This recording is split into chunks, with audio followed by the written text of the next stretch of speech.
computacional chegou dentro, o Deep Learning chegou dentro da visão computacional, né, e o que parece que ele veio para ficar, né.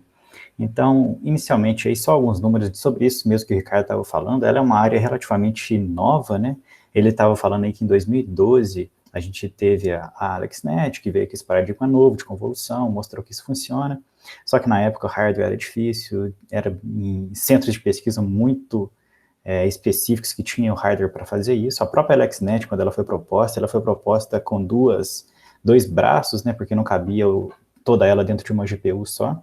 Aí com isso a GPU foi avançando, as coisas foram avançando.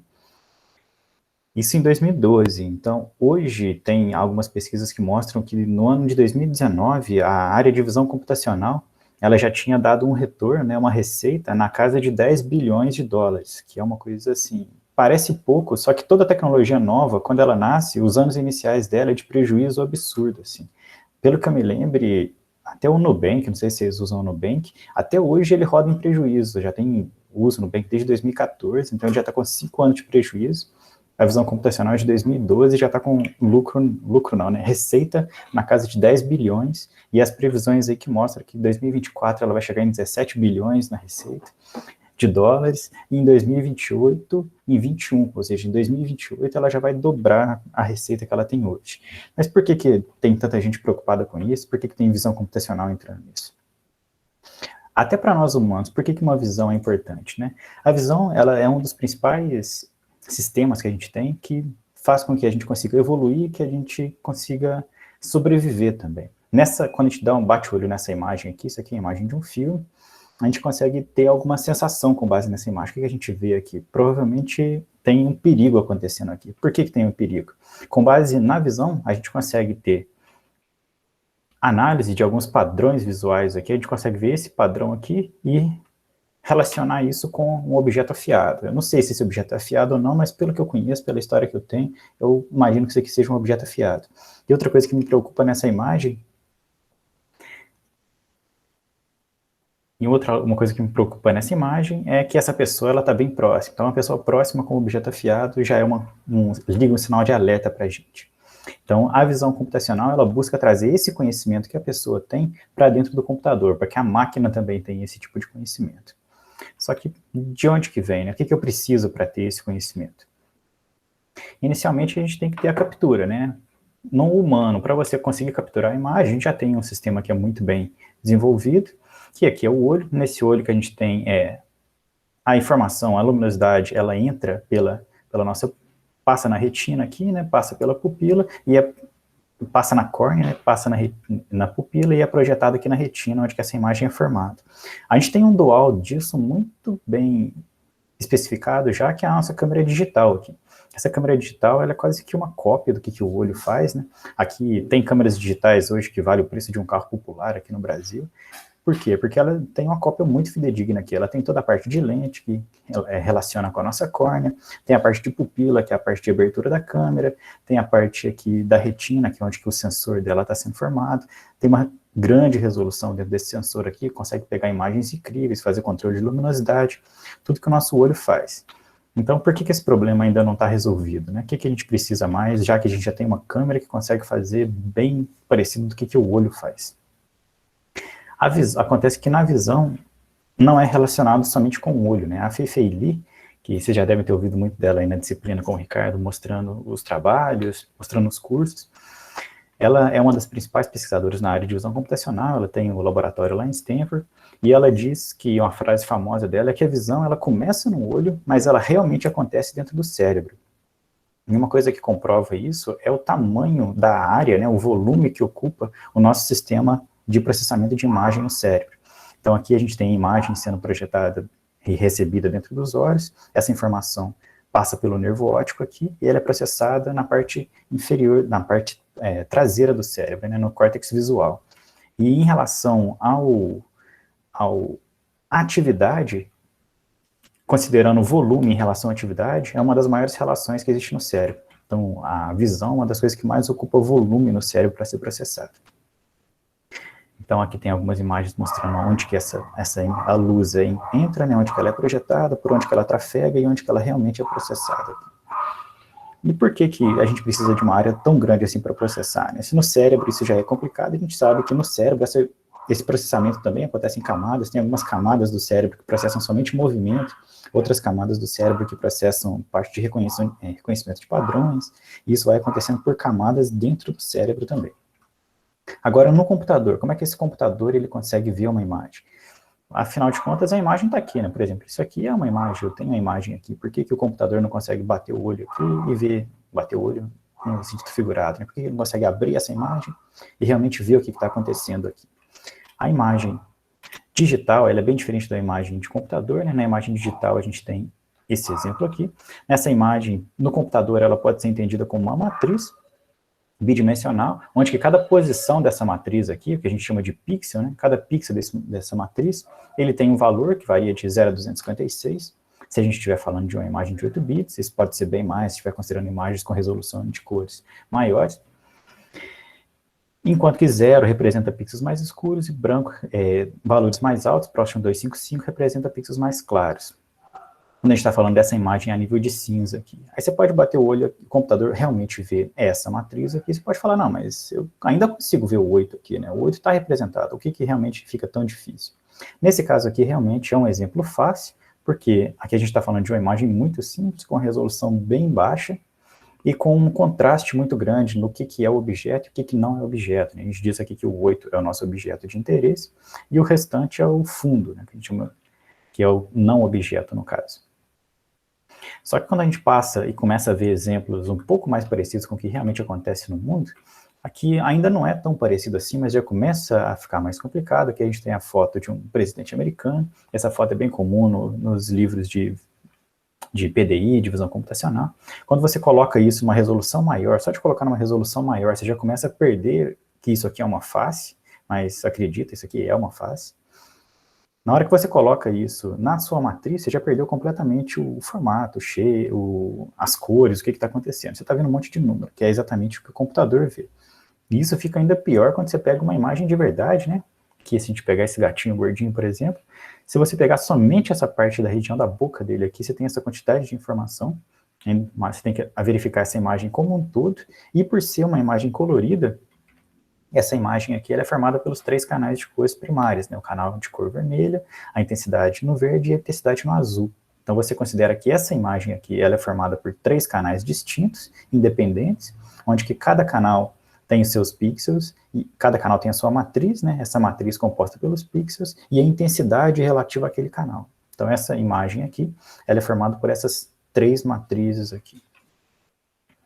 Então o que o computador tem que processar é essas 3 matrizes. E aí, entrando, já que a gente já sabe como que funciona essa imagem digital, entrar um pouquinho no que é a visão computacional e com o que a visão computacional trabalha, né? Esse termo visão computacional, ele meio que surgiu bem próximo da definição desse projeto aqui, que é um projeto bem, quase uma comédia, assim, né? Um projeto bem cômico, que foi um projeto, ele não é cômico, ele é um projeto super sério, é um projeto registrado, é tudo do MIT, e verificando a data aqui, a gente vê que ele é de 66. Na hora que você olha o que esse projeto se propõe a fazer, ele diz aqui, ó, esse aqui é um projeto que a gente quer utilizar os nossos estagiários de verão para fazer a construção de uma parte significante do sistema visual. E aí ele fala quais que são os objetivos, então. O objetivo primário é fazer a construção de um sistema que ele consiga segmentar a imagem, no que é objeto, o que não é objeto, e o que é o que ele chamou aqui de caos, né, que é o que não pode ser definido.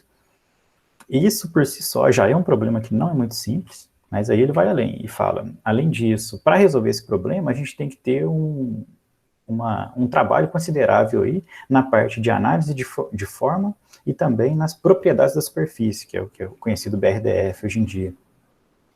E vai além, continua. Além disso, eu tenho que fazer uma descrição de região, que é o que a gente chama de image captioning hoje em dia, que é você descrever com palavras o que você está vendo na região. E o objetivo final desse projeto é fazer identificação de objeto. Isso em 66. E aí ele não para aqui, vai um pouquinho mais além e fala, então, a gente quer fazer isso tudo e terminar em julho de 1966. Hoje, a gente está em 2021 e nenhum desses problemas é considerado um problema fechado ainda. Então, eles estavam com uma meta bem ambiciosa aqui. É claro que eles tinham um dataset muito pequeno, o espaço de trabalho deles era minúsculo, assim, eram 2 objetos que eles estavam trabalhando, um objeto era um cilindro, outro objeto era em formato esférico, então, assim, era relativamente simples, mas aqui dá para ver o tanto que o pessoal acaba subestimando o poder que o computador tem em analisar a imagem, achar que uma coisa é mais simples do que ela realmente é. Um dos problemas que ele disse aqui, né, é o problema de identificação de objeto. E antes do problema de identificação de objetos, o Ricardo já falou com vocês sobre esse problema, né, mas tem um problema que é ainda mais simples, e eu vou usar esse problema só para mostrar como que o Deep Learning foi inserido dentro daqui da visão computacional.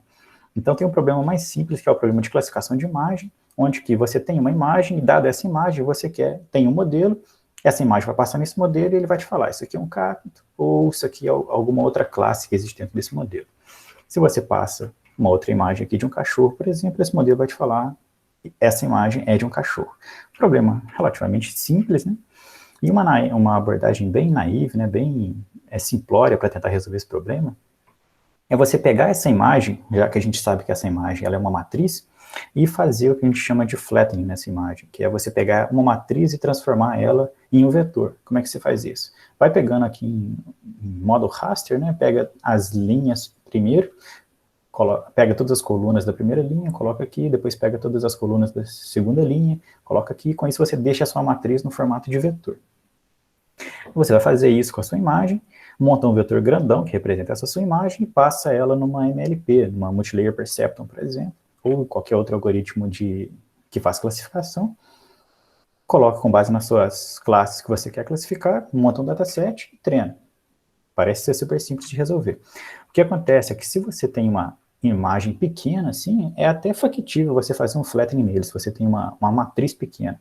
Agora, quando você já começa a chegar em uma matriz mais próximo do que é uma imagem do mundo real, uma imagem que a gente trabalha no dia a dia, se eu dar um exemplo aqui de uma imagem que a gente trabalhava muito tempo atrás, que é 640 por 480, que é a famosa imagem VGA, celulares antigos que tiravam foto em VGA.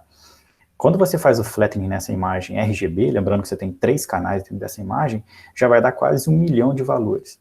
Então você vai ter um vetor aqui de 1 milhão, você vai ter que treinar uma LP com 1 milhão de entradas. Se você pega uma imagem mais próxima da imagem que eu estou usando aqui agora, que é uma imagem de 1080 por 920, uma imagem 1080p, né, você já vai chegar em 6 milhões de valores. Então seu vetor aqui ele vai ter 6 milhões de entradas.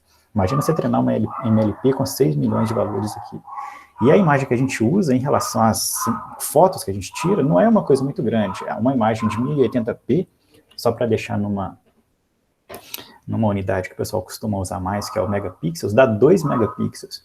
Hoje tem celulares que tiram foto em 40 megapixels. Imagina pegar essa imagem, fazer um flattening desse vetor, a quantidade de informação que a gente vai ter para colocar.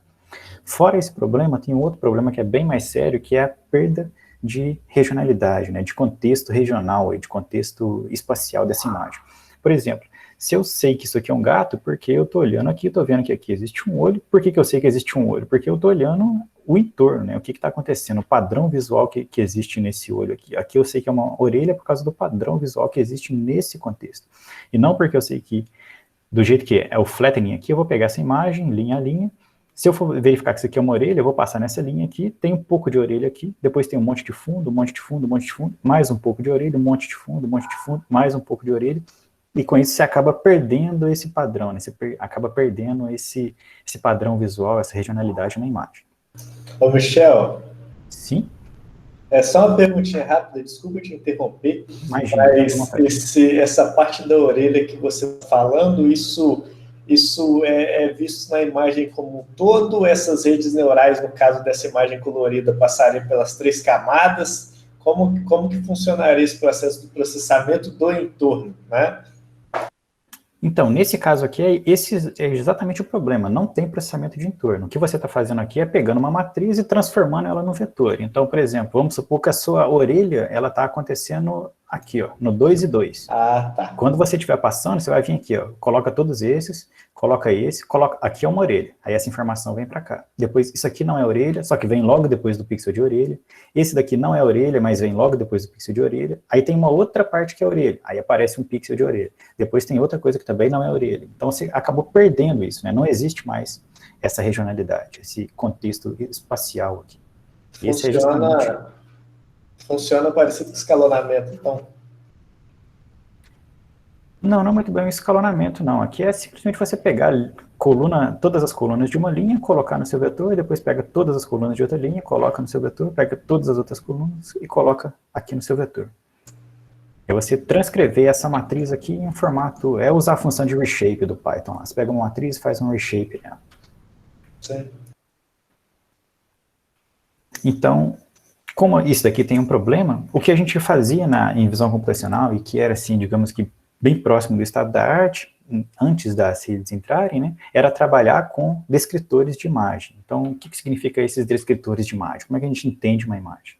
Descritor de imagem, falando bem em alto nível aqui, são características, então a gente cria um vetor de características. Um vetor de características quer dizer que é um vetor, e em cada posição desse vetor existe uma característica, e o vetor vai representar a quantificação dessa característica dentro da imagem. Vamos colocar isso em alto nível para entender como é que funciona. Eu tenho essa imagem aqui, uma imagem de propaganda do carro da Volvo. O que acontece? Se eu quiser descrever essa imagem, eu venho aqui e conto quantos carros que existem nessa imagem, quantas árvores que existem, quantas pessoas, quantos gatos, quantos cachorros. Então vai lá, tem um carro, tem uma árvore, tem 2 pessoas, não tem gato e não tem cachorro. Então eu vim aqui e criei essa imagem agora, ela é representada por esse vetor. Eu tenho um vetor de característica que representa essa imagem de forma global. Qual que é o problema com isso logo de cara aqui? Que eu estou usando a solução do meu problema para tentar resolver o problema, né? Eu quero primeiro identificar o que existe aqui. Eu não posso usar isso aqui logo de cara. Então, esse vetor de característica, ele é resolvido de forma bem baixo nível. Ou seja, essas características, em vez de ser se existe carro, se existe pessoa, quantas pessoas que existem, ela é feita com base na informação de pixel. Qual que é o contexto de pixel que existe ali. Então, alguns exemplos aqui de descritores, que esses descritores a gente chama de handcrafted, que são os descritores feitos à mão, né? Os descritores, esqueci a palavra disso, quase que artesanais ali, né? Eles foram desenvolvidos para uma tarefa bem específica.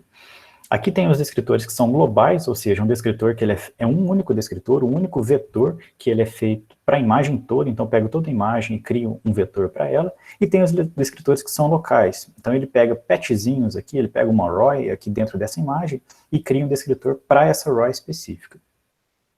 Como exemplo de um global, eu trouxe aqui o ROG, que é o histograma de gradientes orientados, e o que ele faz é o seguinte, ele pega essa imagem aqui, quebra ela em vários bloquinhos primeiro, para cada bloquinho ele faz uma análise de gradiente da imagem. A análise de gradiente da imagem, basicamente, é você ver como que os pixels estão alterando de valor. Se eu tenho um valor alto aqui, se eu tenho um valor baixo do lado de cá, eu tenho um gradiente indo nessa direção. Então você faz uma análise desses gradientes, para onde que esses gradientes estão apontando e qual que é a magnitude desses gradientes, e com base nessa informação, que é magnitude e direção, você cria um vetor de descrição para essa imagem. Nesse caso aqui do ROG, para uma imagem, ele trabalha com imagens bem pequenas, o ROG ele foi desenvolvido para trabalhar com identificação de pessoas, então ele é feito para esse tipo de imagem aqui. Você vai ver uma imagem mais alongada, né, onde você tem uma altura maior do que a largura, justamente porque pessoa aparece assim em imagem, e ele tem 120 por 40, se eu não estou enganado, 120 por 45, uma coisa assim. Ele tem um tamanho fixo aqui de resolução, uma imagem bem pequenininha, um patch pequeno, só que essa imagem esse descritor é feito para trabalhar com isso. Então, basicamente, o que ele vai falar é como que estão os gradientes dentro dessa imagem.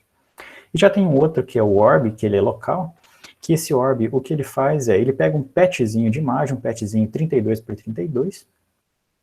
No caso desse ROG aqui, eu esqueci de comentar com vocês que ele cria um vetor para essa imagem aqui de 120 por 40 de 3.780 posições. Então, é um vetor relativamente grande, porque ele é representando uma imagem como um todo, né? Mas, ainda assim, ele é bem menor do que você pegasse essa informação aqui, multiplicasse a altura pela largura e ainda multiplicasse pelo número de canais da imagem. Agora, se você pega esse outro aqui, o Orb, ele trabalha com um patchzinho de imagem, então imagina aqui que você vai colocar uma janela de 32 por 32 aqui, então você vai ter esse número de pixels aqui dentro, e o Orb, o que ele faz é criar um padrão de comparação de pixels. Nesse caso aqui, tem 32 linhas. Essas 32 linhas aqui indicam pares de pixels dentro dessa janela 32 por 32. E o vetor dele vai ser um vetor de tamanho 32, onde que cada posição do vetor vai indicar se o pixel que casa com essa inicial da linha é maior ou menor, o valor de intensidade dele é maior ou menor do que o pixel que casa com o ponto final. Então aqui, por exemplo, ele verifica se esse pixel aqui, ele é maior ou menor do que esse pixel aqui. E faz isso para as 32 linhas e vai criar esse vetor de zeros ou 1, indicando se um é menor ou se o outro é maior. Ele é relativamente simples, ele é muito rápido de ser calculado, ele é muito rápido de ser manipulado, né, de você conseguir extrair essa imagem, só que ele tem um problema que ele trabalha em cima de uma região de imagem. Então a gente tem que decidir quais que são as regiões de imagem que eu vou aplicar esse descritor. Se eu pegar esse descritor e simplesmente aplicar na minha imagem toda, não vai funcionar, porque aí eu vou acabar com a descrição sendo maior do que a própria imagem onde que eu tinha fazendo a rasterização aqui, fazendo o flattening dessa imagem, né? Então, a primeira coisa que a gente tem que fazer é decidir aonde que vai ser aplicado isso, quais que são os pixels que eu vou descrever. Aí, para isso, é o que a gente chama conceito de key point. O key point quer dizer um ponto que ele compensa ser trabalhado, que ele compensa ser um ponto-chave na imagem, né? Um ponto que ele compensa ser descrito e compensa ser analisado. Aqui tem alguns exemplos de uma imagem e alguns patches de imagem indicando qual patch de imagem ele é interessante ou não. Esse A aqui, por exemplo, ele não é um patch interessante de ser analisado, porque se você, humano mesmo, bate o olho nessa imagem e fala para mim, indica para mim nessa imagem aqui, aonde que está esse A. A gente não sabe falar isso porque esse A pode estar literalmente em qualquer ponto dessa área aqui. Ele é um azul, não tem informação nenhuma ali dentro. Mesma coisa com o B, onde que o B está? O B pode estar em qualquer lugar nessa parede aqui. Ele casa com toda essa textura aqui. O C, onde que o C pode estar? A gente também não consegue falar muito bem, porque ele pode estar em qualquer uma dessas regiões aqui. Eu posso deslizar essa janela nessa região e ele vai continuar casando bem. O D, mesma coisa. O D, ele posso deslizar ele aqui e ele não casa muito bem. Agora o E não. O E, ele é bem específico. O E eu sei que é uma janela que está mais ou menos aqui, ó. Por quê? Porque é um ponto de quina, que a gente chama na imagem, e esse ponto de quina casa muito bem com esse.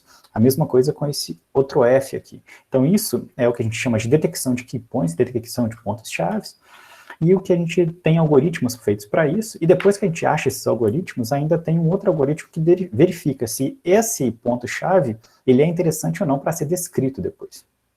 Então já tem algoritmos prontos para isso.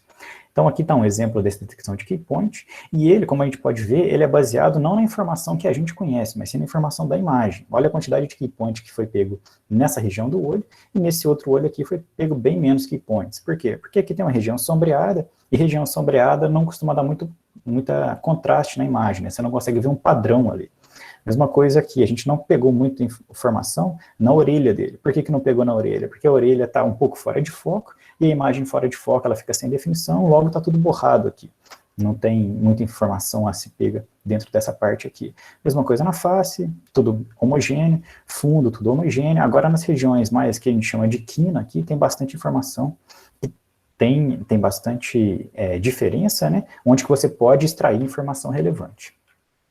Então, para extrair isso, a gente procura regiões que não são ambíguas, que seja rica em textura e que seja informativa para um posterior processamento. Então, vamos revisitar aquele problema de classificação. Como é que ele podia ser, como é que ele era resolvido, como o Ricardo estava falando aí antes da AlexNet, né, quando eu estava lá no meu mestrado fazendo esses trabalhos, o que a gente fazia? A gente fazia uma detecção de key point, descrevia esse key point usando algum daqueles descritores, podia ser o ROG, podia ser o SURF, o SIFT, tem vários descritores que podem ser aplicados. Depois disso, a gente fazia uma agregação desses vetores, porque aqui no final a gente vai ter um monte de descritores, e a quantidade de descritores pegos nessa imagem pode ser diferente de uma outra imagem. Então tem que ter uma forma de você normalizar isso, de você agregar essas informações. Então fazia uma agregação, com base nessa agregação, aí sim criava um descritor para essa imagem agora, composto pela agregação dos descritores dessa imagem toda, passava de novo na nossa MLP, e aí saía com o resultado. Qual que é o problema disso? O problema desses descritores handcrafted é que eles são feitos, eles são trabalhados para funcionarem com algumas imagens específicas. Só que as imagens, ela não tem um contexto muito bem definido, né? Existe imagem de todos os tipos. Então ela pode funcionar muito bem aqui no RGB, porém se você pegar uma imagem termal, praticamente não tem textura aqui nessa imagem termal, né? Então, um descritor feito para funcionar no RGB não funcionaria no termal, muito menos no raio-x. O raio-x é praticamente inteiro borrado. Numa ressonância magnética já tem um pouquinho mais de definição, mas ainda assim é uma imagem mais escura. Então, descritores handcrafts feitos para um cenário dificilmente funcionam em outro cenário, em outro domínio de imagem aqui, como nesse caso. E além disso, tem um outro problema que é bem sério também, que é como você não conhece muito bem o seu domínio como um todo, você está criando um descritor ali para funcionar, pode ser que você dê a má sorte do seu descritor ele não ser descritivo o suficiente. Voltando no nosso exemplo lá do carro, né? Se a gente tem esse carro aqui e o descritor dele é 11200. Se eu pego uma outra imagem e aplico esse mesmo descritor, aqui eu vou acabar tendo o mesmo descritor. Eu tenho um carro, eu tenho uma árvore, eu tenho duas pessoas, eu não tenho gato, eu não tenho cachorro. É exatamente o mesmo descritor, porém as imagens são completamente diferentes. Isso também pode acontecer lá no baixo nível. Você tem pixels que têm o mesmo comportamento, porém eles representam padrões diferentes quando você está vendo isso como um todo. Principalmente quando você está trabalhando com imagem de resoluções altíssimas. Você tem uma imagem de resolução muito alta, na hora que você baixa o nível de pixel ali, as vizinhanças deles são praticamente todas homogêneas. Você tem que verificar isso numa escala um pouco maior. E um outro desafio, que agora não é um desafio só dos descritores, mas é um desafio que mostra tanto que essa área é complexa, é que uma mesma imagem, ela pode ter uma mesma classe de imagem, ou uma mesma imagem mesmo, ela pode ter várias modificações. Por exemplo, aqui a gente está vendo imagens completamente diferentes, mas que é exatamente fotos de um mesmo objeto, somente variando aonde que a câmera está tirando essa foto. Aqui tem o mesmo objeto, variando somente aonde que o ponto de luz está. Aqui eu tenho um ponto de luz central, aqui eu tenho um ponto de luz difusa superior, aqui eu tenho um ponto de luz focada na parte direita. A imagem fica completamente diferente, né? Outra coisa é que o objeto, ele nem sempre ele pode estar aparecendo na imagem, então aqui você tem um objeto que ele está escondido ali, você não está vendo a maior parte do objeto, mas por causa que eu tenho um conhecimento um pouco maior, eu sei que isso aqui é um gato.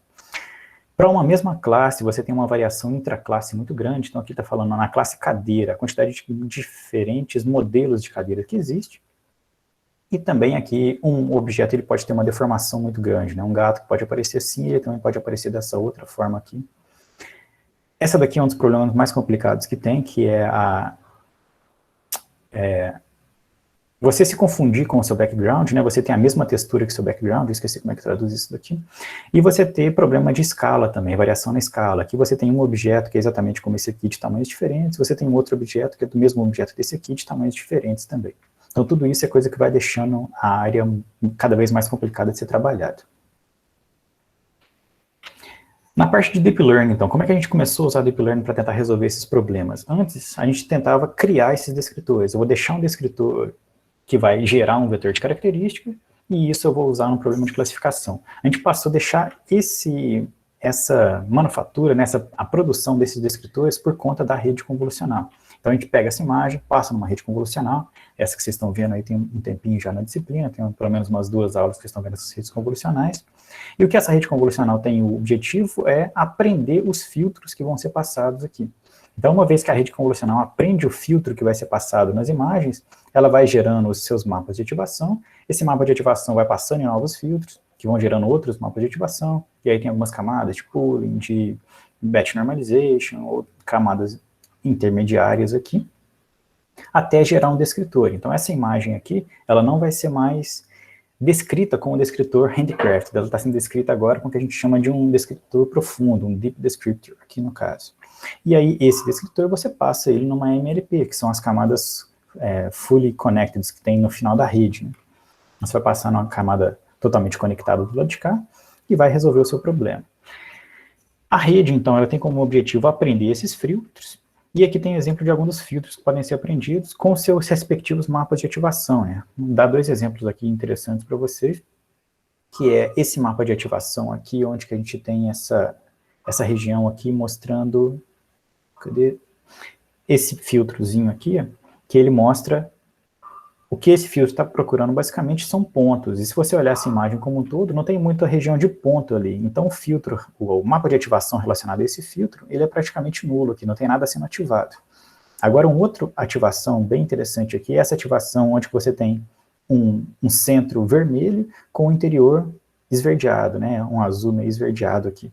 O que acontece aqui é que quando você passa esse filtro aqui, faz a convolução nele na sua imagem, o mapa de ativação dele ativa justamente aonde que tem essa região vermelha com a parte esverdeada em volta, que é o bico do pato, desse cisne aqui, ganso, não sei o que bicho é esse. A rede convolucional, então, o que ela faz é aprender esses filtros para gerar esses mapas de ativações e ir fazendo as operações até gerar um descritor aqui para a gente. E no que a gente vai indo mais para dentro da rede aqui, mais profundo da rede, a gente vai vendo que os filtros que são gerados, eles são cada vez mais especializados. Nas primeiras camadas a gente vê uns filtros bem detecção de linha, detecção de ponto, detecção de pontos coloridos, detecção de mudança de cor. Quando você vai avançando nas camadas, você vai vendo que aqui você já vai criando padrões mais complexos, até que chega um momento que você está vendo padrões muito bem conhecidos já. Você está vendo face de pessoa, você está vendo faces aqui, região de olho, aqui tem uma outra região de olho também. Então, isso que a rede vai fazendo. E nesse modelo o que a gente tem uma parte de extração de features, a parte de descrição da imagem, onde você cria o vetor de descrição dessa imagem, que é o vetor aprendido de forma utilizando o Deep Learning, e depois disso tem a parte de classificação, onde você vai trabalhar com as suas classes aqui. E o interessante que a gente consegue ver aqui é que esse problema não é o problema real que acontece, né, não é exatamente dessa forma que a gente usa a visão computacional, o Deep Learning e visão computacional, porém, esse primeiro passo aqui, ó, ele é usado em praticamente todos os problemas que eu vou mostrar para vocês aí de forma aplicada nos próximos slides. Na visão computacional mesmo, a gente está mais preocupado com esse tipo de problema aqui do que ficar falando se uma foto tem um gato, se tem um cachorro. Então aqui o que a gente está vendo é um carro andando numa rodovia aí, a uns 80 km por hora, onde que ele tem que, em tempo real, identificar onde que ele pode trafegar, né? Ele só pode trafegar dentro dessas faixas aqui, quais que são os objetos que estão próximos dele, e se ele pode continuar trafegando ou não, dado a posição desses objetos aqui. Tudo isso trabalhando em tempo real, tendo como base só uma câmera olhando para frente do carro. Aqui que é a visão computacional. Esse é uma das aplicações de visão computacional. Uma outra aplicação que eu acho sensacional também é essa daqui, onde que tem a análise de uma rua. Nessa rua você está vendo 4 lojas aqui que estão sendo analisadas.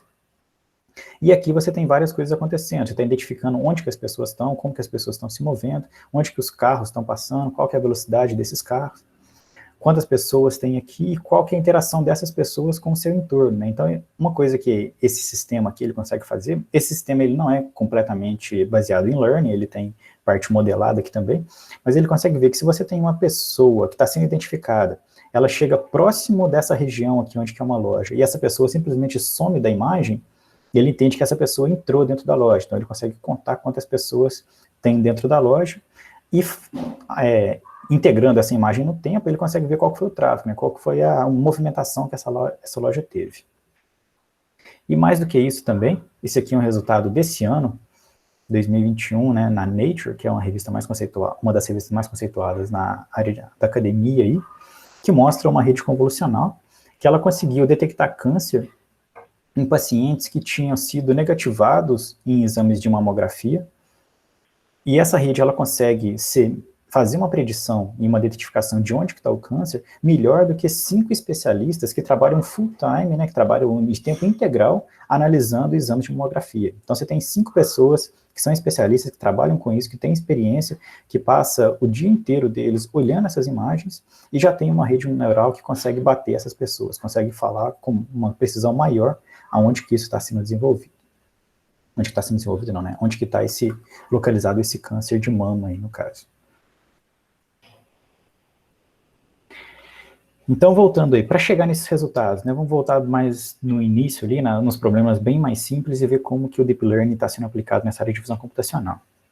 Quando eu comecei meu doutorado, eu comecei a trabalhar nessa área aqui de Image Retrieval, né, que é fazer busca de imagem, utilizando imagens, que é uma busca do Google, onde que você passa para ele uma imagem e ele te retorna, dado o que ele tem no banco de dados dele, quais que são as imagens mais relacionadas que ele tem. Aqui eu estou vendo o Empire State utilizando aquele conjuntinho do Lego, e ele mostrou algumas fotos do Empire State, algumas sketches, e mostrou também o próprio Lego aqui, né? Então ele tem uma acurácia assim, muito alta.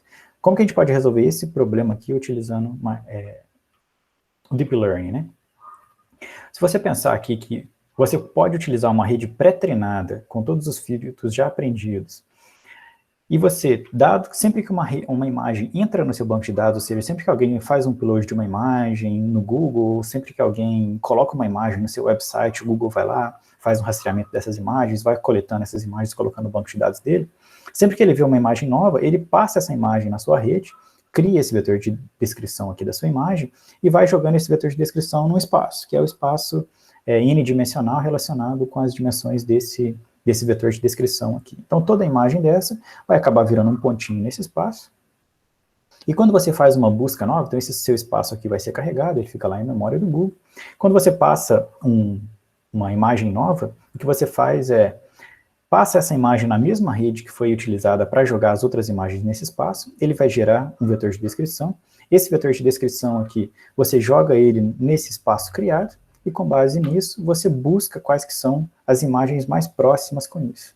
E aí você tem uma busca por imagens feitas com imagem. Então aqui você não tem um treinamento, você usa uma rede já treinada, né? E a rede ela vai simplesmente parar na parte de descrição. Aqui tem a parte de extração de características, criação do vetor de descrição, e como vocês estão vendo, não tem a parte de classificação aqui, né? Você pegou somente uma parte de uma rede, você pegou a parte inicial da AlexNet, descreveu essa imagem e usou a descrição para resolver esse problema aqui. Um outro problema aí que vocês viram até nessa aula, né, que é essa imagem aqui, até a imagem da própria YOLO, que é a detecção de objeto, que é um pouquinho mais complicado do que você falar se uma imagem ela é um cachorro ou se ela é um gato. Nesse caso aqui, além de falar isso, você tem que identificar onde que está cada um desses objetos na sua imagem, e você pode ter mais de um objeto. Tem algumas redes para fazer isso. A primeira rede aqui é mais simplesinha, que surgiu na época, que foi a CNN para regiões. O que ela faz é utilizar um algoritmo de extrator de regiões, de propostas de regiões. E para cada proposta dessa, você passa numa CNN, e nessa CNN aqui você pega o seu vetor de características de imagem e usa esse vetor de características de imagem para reconhecer se aquilo é uma bicicleta, se é um cachorro, se é uma caminhonete. Isso tem um problema de que você tem que usar esse Region Proposal aí, né, que ele é lento. Então, depois disso, saiu outros trabalhos, onde que você, além de falar qual que é a classe desse objeto identificado, você também tem que falar qual que é a posição que esse bound box vai estar, e tudo isso, essas duas tarefas aqui, ó, elas são feitas utilizando o vetor de características. Então, aqui tem a parte de você pegar a imagem, passar na sua rede convolucional, passar nas suas redes totalmente conectadas, criar o seu vetor de características e usar o vetor de características para resolver esses problemas. Então, nesse problema, o vetor de características também está aqui presente. Depois disso, esse problema avançou mais. Agora, não vou entrar muito em detalhe nisso, que vocês acabaram de ver isso na aula, né? Mas agora, nessa rede, você não faz essa regressão para cada uma das suas regiões, mas você vai fazer para todas as regiões de uma única vez.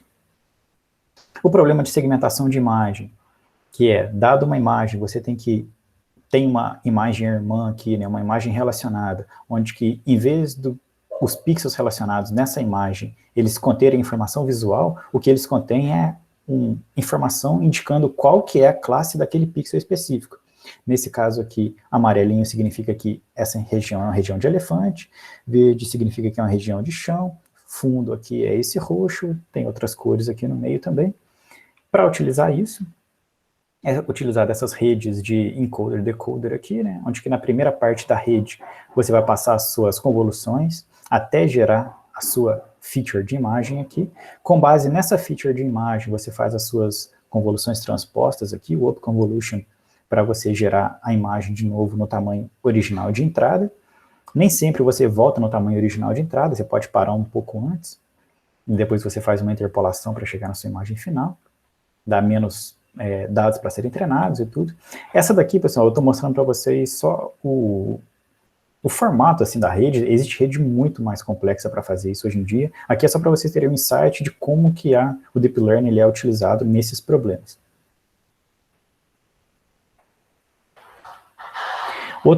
Outra rede para fazer essa segmentação também é a chamada rede de U-Net, né? Ela faz basicamente o que a outra faz, onde você tem a sua imagem de entrada, você vai diminuindo a resolução dessa imagem, até você chegar no seu vetor de características. Com base no seu vetor de características, você vai fazendo as suas convoluções transpostas até voltar no seu mapa de segmentação do tamanho original da imagem, porém você vai fazendo esses skip connections aqui, esses pulos de informação, onde você pega esse vetor aqui e você concatena esse vetor com a informação que está vindo do canal de baixo. Você pega essa informação aqui e concatena com a informação que está vindo da parte anterior da rede. Você pega essa informação aqui e concatena com a informação que está vindo da parte anterior da rede. E essa daqui, eu trouxe esse modelo para mostrar para vocês que essa rede aqui, ela foi feita para trabalhar no canal de RGB, né? E essa outra rede aqui, ela necessitou desses skip connections aqui, porque ela já trabalha com outro domínio. Aqui ela trabalha com o domínio de imagens microscópicas. E o objetivo desse trabalho de UNet aqui era fazer segmentação de corpos em imagem de microscópio. E ver que o resultado dela é relativamente, para a época dela, um resultado fantástico, assim. Aqui está mostrando aqui em amarelinho, você tem o ground truth, né? A segmentação feita por um humano, e o que está colorido é a segmentação entregue pela rede. Outra abordagem, outro problema que é aplicado a essas redes convolucionais é na redução de ruído. Muitas vezes acontece quando você está fazendo uma ressonância magnética, ou o próprio raio-x, pode ter uma interferência de temperatura do ambiente, ou então interferência na rede elétrica, que faz com que essa imagem ela fique borrada. E pode ser que esse resultado ele saia depois que o paciente já foi embora, não tem como você refazer o exame. E aí eles têm redes convolucionais para você remover esse ruído. Essas redes convolucionais para remover o ruído também são essas redes de autoencoder, né, que tem a parte de criar o código, utilizar o código para fazer a obconvolução, fez a obconvolução e chega no resultado. Então você entra com a sua imagem aqui com um pouco de ruído gaussiano, por exemplo, você joga um ruído intencional nessa imagem e coloca na saída uma imagem sem esse ruído, e faz com que a rede, durante o treinamento, aprenda os pesos para remover esse ruído da imagem. Aqui tem um resultado de como que é a aplicação dessa rede convolucional em uma imagem real, né, não em uma imagem médica. Esse aqui é o ground truth, a imagem onde que eles aplicaram o ruído, e esse daqui é o resultado. Você pode ver que ele conseguiu limpar bastante esse ruído aqui, né? Essa daqui é uma rede muito simples. Quando você tem uma rede bem mais comportada, né, uma rede bem mais, com uma arquitetura mais evoluída, você consegue resultados nesse tipo aqui, ó. Essa daqui é a sua imagem de entrada, e a rede consegue te entregar um resultado desse jeito aqui, sendo que o objetivo era chegar aqui. Praticamente impossível chegar nesse objetivo, porque até para os humanos, né, na hora que vê uma imagem dessa daqui, é difícil ver o que está acontecendo ali, mas a rede já consegue sair dessa imagem e chegar nesse resultado aqui. Lógico que não é usando uma rede simples como essa daqui, mas a ideia da rede é praticamente a mesma. E aqui entra um outro tema que mexe bastante na área de visão computacional, que é a geração de dados. A geração de dados acontece porque essas redes, para treinar essas redes, quanto mais profundas, para chegar nesses resultados melhores, você precisa ter muito dado. Coletar dado é uma tarefa difícil. Então o que acontece é que às vezes você precisa sintetizar esse dado. Tem a parte de aumentação de dado, que vocês já viram, que para aumentar dado em uma imagem, o que você pode fazer é flipar essa imagem na horizontal, flipar na vertical, fazer uma pequena rotação na imagem, colocar um pouco de blur, tirar um pouco de saturação.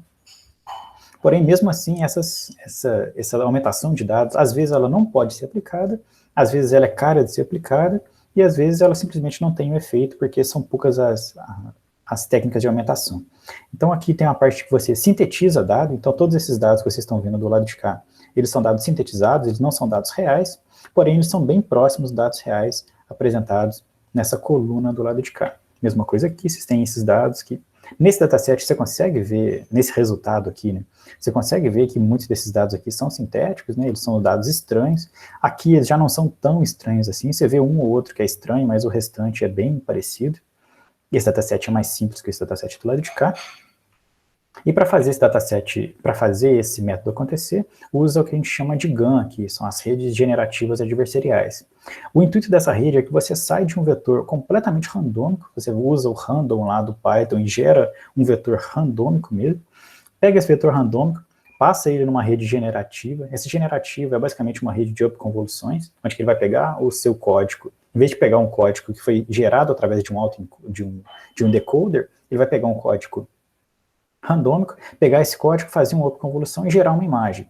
Tem uma outra rede do lado de cá, que é uma rede separada, não tem conexão nenhuma com essa rede geradora do lado de cá, que ela é uma rede discriminadora. Ela pega uma imagem e ela tem que verificar. Essa imagem, ela é uma imagem real, uma imagem que existe, ou ela foi gerada por alguém.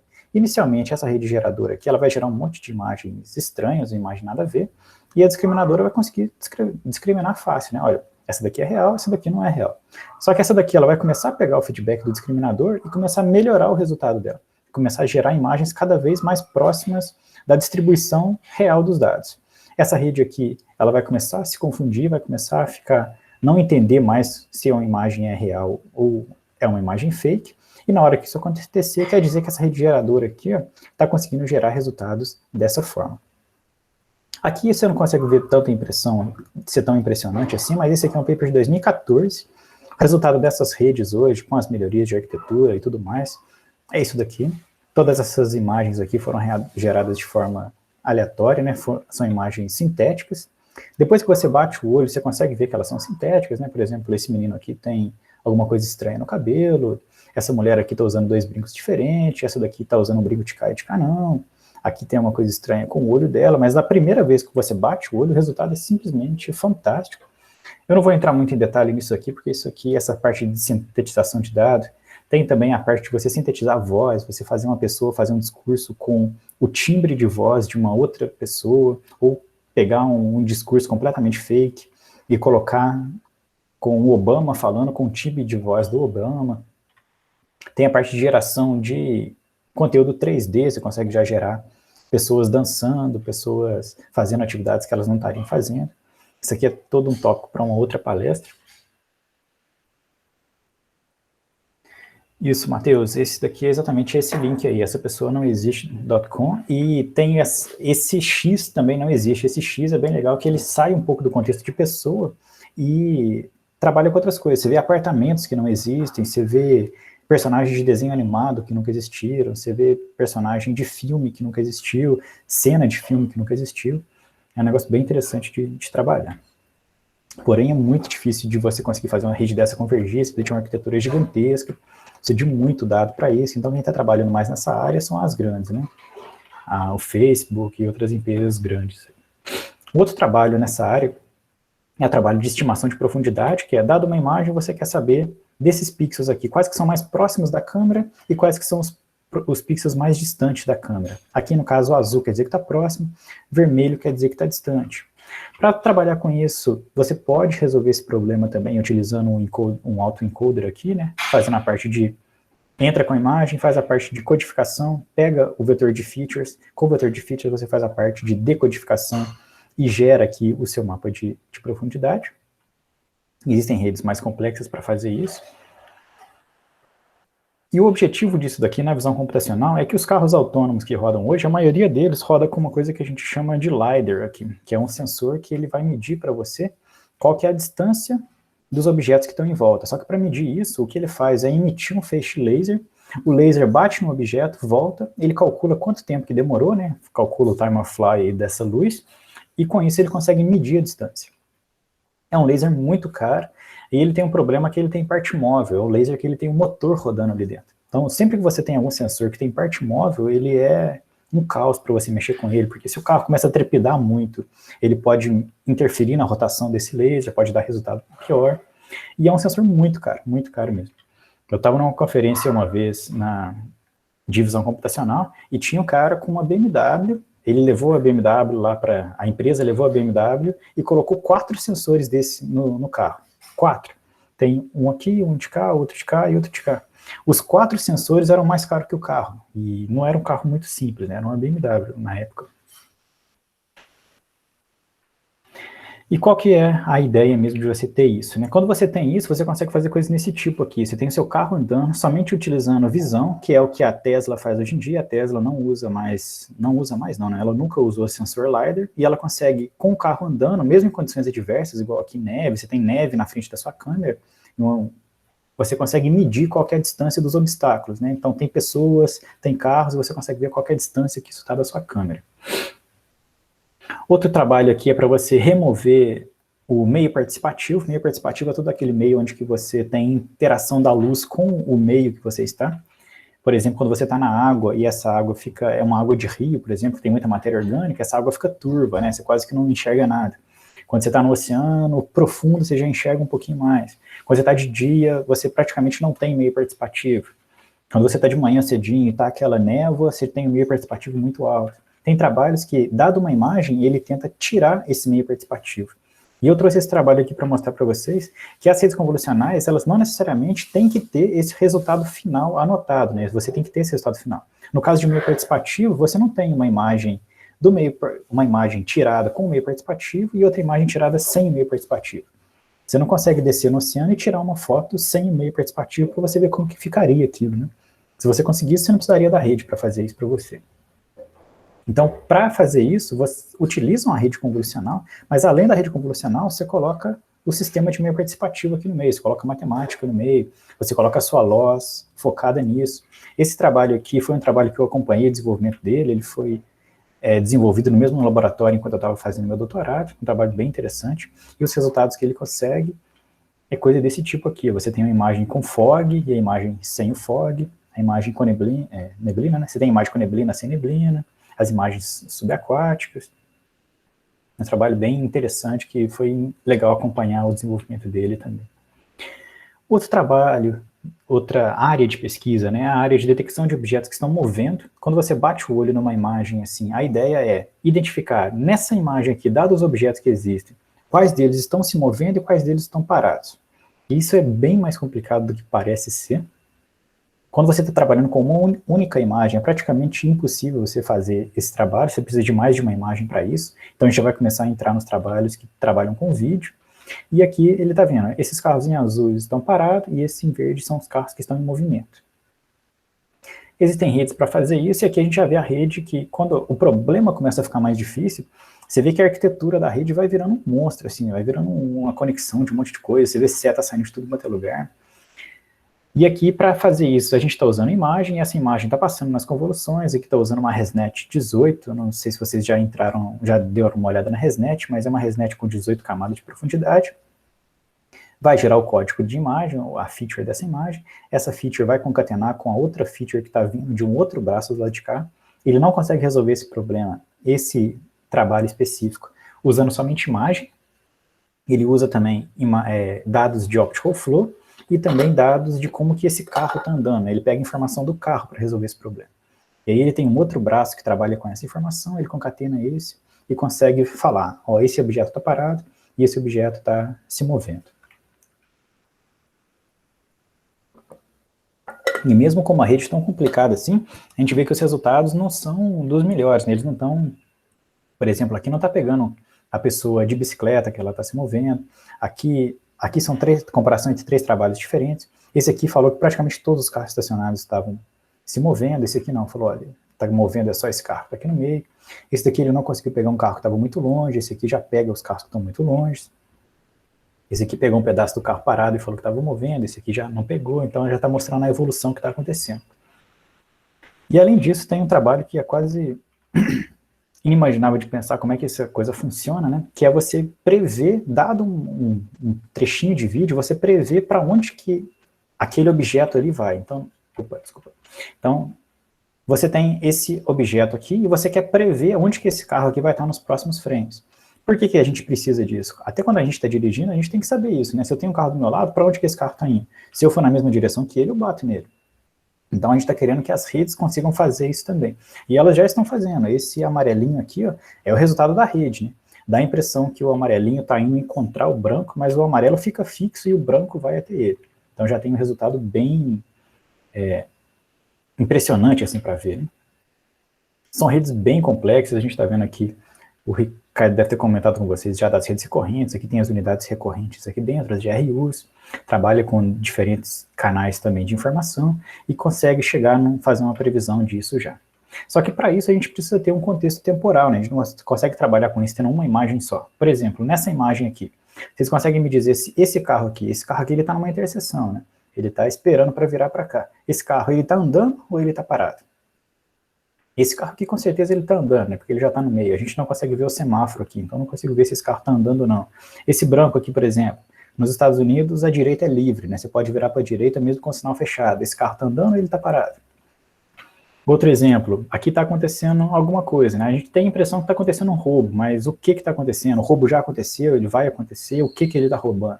Se você tem informação de tempo também, né? Se você tem o contexto temporal do que está acontecendo, você já consegue ver bem melhor do que vendo só essa imagem do lado de cá. Então, para a gente fazer isso com as redes, tem algumas formas diferentes. O que a gente viu até agora nesse slide foi fazendo o single frame, que é a análise de um único frame. Você pode considerar o vídeo como sendo um monte de frame concatenado, então você pega um frame de vídeo e analisa ele. Você pode trabalhar com o vídeo analisando 2 frames independentes, espaçados no tempo, ou você pode pegar um bloquinho de frames e analisar eles, ou você pode pegar um bloco maior de frames e passar ele em mais de um braço de rede. Vou trazer alguns exemplos aqui para vocês verem.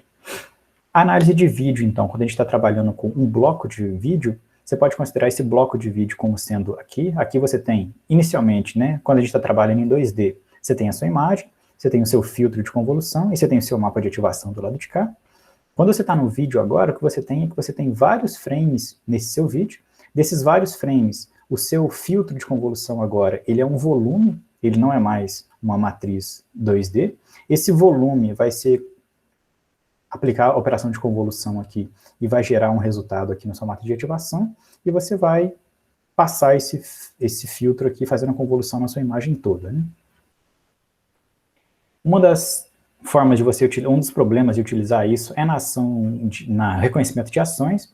O reconhecimento de ações estava praticamente estagnado antes disso aqui acontecer, antes da gente entrar nisso. Então, com o reconhecimento de ações, você já tem essas redes 3D funcionando e já está conseguindo pegar um resultado bacana.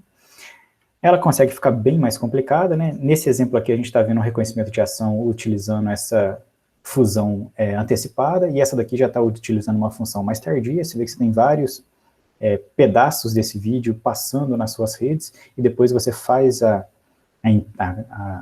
integração desses resultados para chegar no resultado final, que a gente chama de fusão tardia. Porém, ainda tem alguns problemas, né? Para você trabalhar com isso, já era complicado trabalhar quando você tinha apenas imagens em 2D. Quando você tem um vídeo agora, as suas redes ficam com mais parâmetros para ser aprendidos, e os problemas eles ficam mais complicados de você pegar dataset, de você anotar vídeo. Então, acontece que você pode ter um aprendizado não muito bom, né? Você pode precisar de mais dados para isso. E uma das formas de você trabalhar com esses problemas sem muitos dados é você trabalhar com o que a gente chama de multitask learning aqui. Você tem, dado uma imagem, você pode resolver vários problemas em cima daquela mesma imagem. Por exemplo, você tem um carro autônomo andando aqui. Nesse carro autônomo, você pode fazer imagens de detecção de objetos em cima das imagens dele, detecção de linha, detecção de área onde você pode trafegar, predição de trajetória, você pode ter N tarefas aí para resolver em cima de uma mesma imagem. O que você faz, então, é criar uma rede multitask aqui. Nessa rede multitask, você tem a imagem entrando, a imagem é uma só. Você tem uma parte que a gente chama de parte compartilhada aqui. Essa parte compartilhada vai gerar um vetor.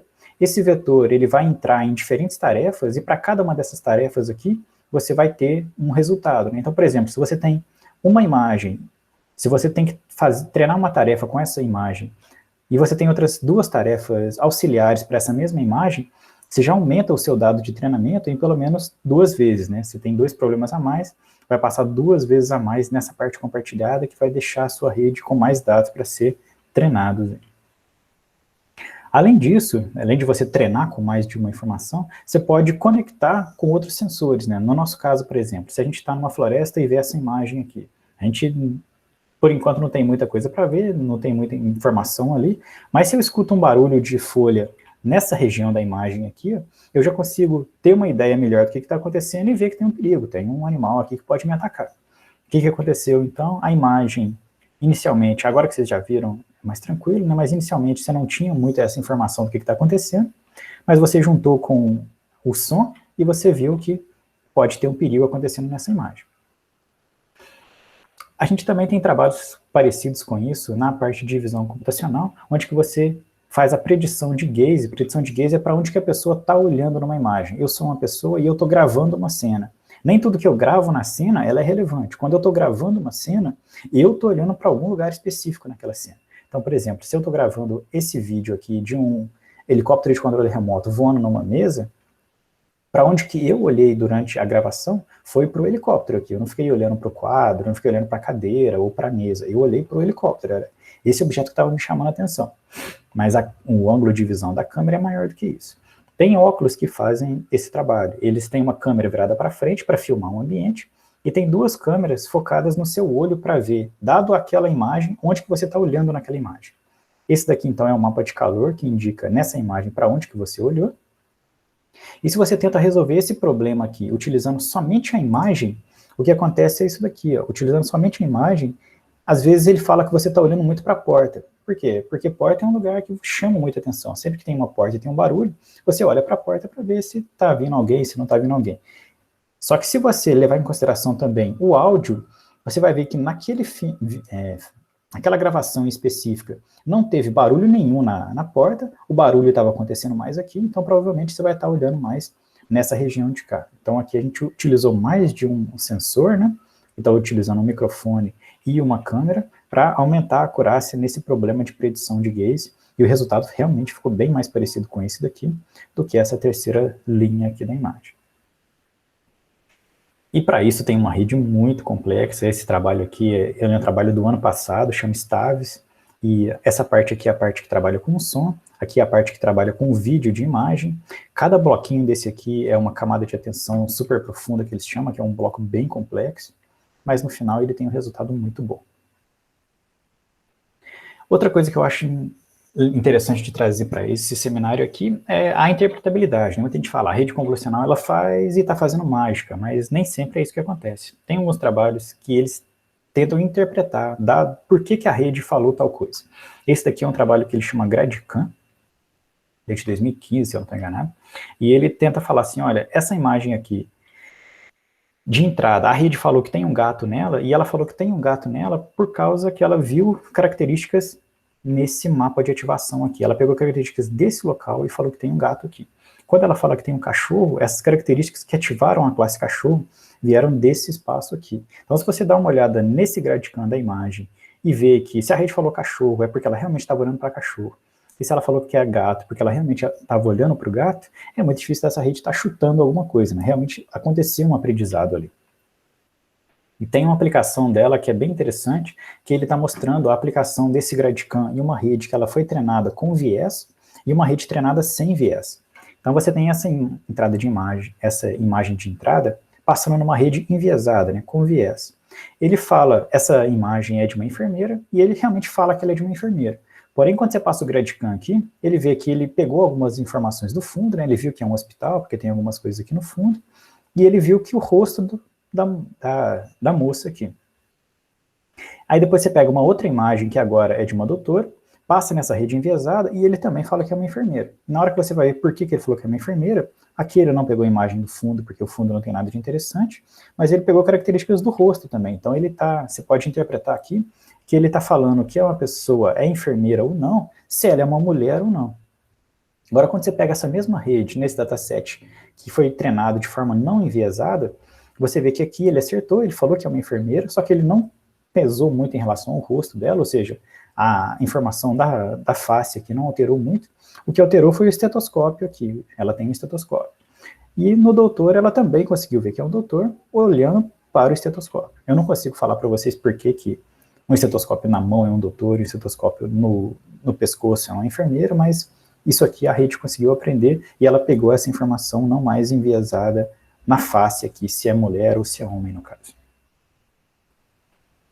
Para fazer isso, essa GradCam, ela tem uma arquitetura assim, relativamente simples, assim, não é uma rede difícil de ser treinada. O que ela faz é fazer um acompanhamento do backpropagation, e dado esse acompanhamento do backpropagation, ela vê onde na imagem que os filtros foram ativados para aquela classe específica. Então, dado todos esses trabalhos que eu mostrei para vocês e como que essas redes convolucionais são utilizadas dentro da visão computacional, para onde que tem muita coisa já resolvida, né, mas para onde que está indo isso? O que a gente tem que ter de mais conhecimento nessas redes? O que a gente tem que agregar de conhecimento nessas redes para poder avançar mais nesse contexto?